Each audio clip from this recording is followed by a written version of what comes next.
Goeiedag, ek groet jou in die kosbare naam van Jesus Christus. Ons wêreld vandag het 'n ernstige gebrek aan karakter. Dit lyk asof sommige mense enige iets sal doen wat nodig is om te kry wat hulle wil hê. Selfs al beteken dit dat hulle oneerlik moet wees of ander mense in die proses seermaak. Die waarheid is, baie mense is people pleasers, maar nie God pleasers nie. Hulle sal die regte ding doen wanneer iemand hulle dophou, maar hulle sal nie die regte ding doen wanneer niemand kyk nie. As Christene moet ons houding wees, ek gaan die regte ding doen, bloot omdat dit die regte ding is om te doen. Nou kom ons vat dit 'n stappie verder.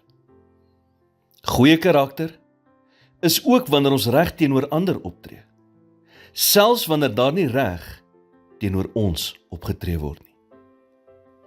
Byvoorbeeld, vra jouself af, sal ek iemand op die regte manier behandel wat my nie reg behandel nie? Sal ek kies om goed te wees teenoor iemand wat niks vir my terug kan doen nie? En dit kan soms moeilik wees. Daarom het ons die hulp van die Heilige Gees in ons lewens nodig, om te groei en om meer soos Jesus te word in ons houding en optrede.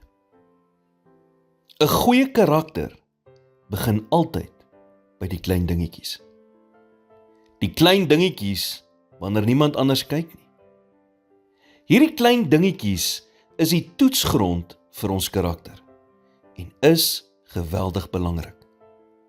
Onthou, Jesus sê in Lukas 16 vers 10, hy wat getrou is in die minste, is ook in die groote getrou. En hy wat onregverdig is in die minste, is ook in die groote onregverdig.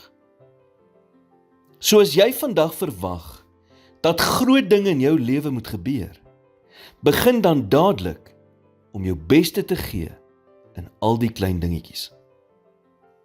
Want wanneer hy ons in die klein dingetjies kan vertrou, is daar geen beperking om wat hy in en deur ons lewens kan doen nie. Here, vandag kom ek voor U en ek soek U leiding en krag om 'n goddelike karakter te ontwikkel. Gee my wysheid en onderskeidingsvermoë in al my besluite en help my om 'n lewe te lei wat U behaag. In Jesus naam bid ek dit. Amen.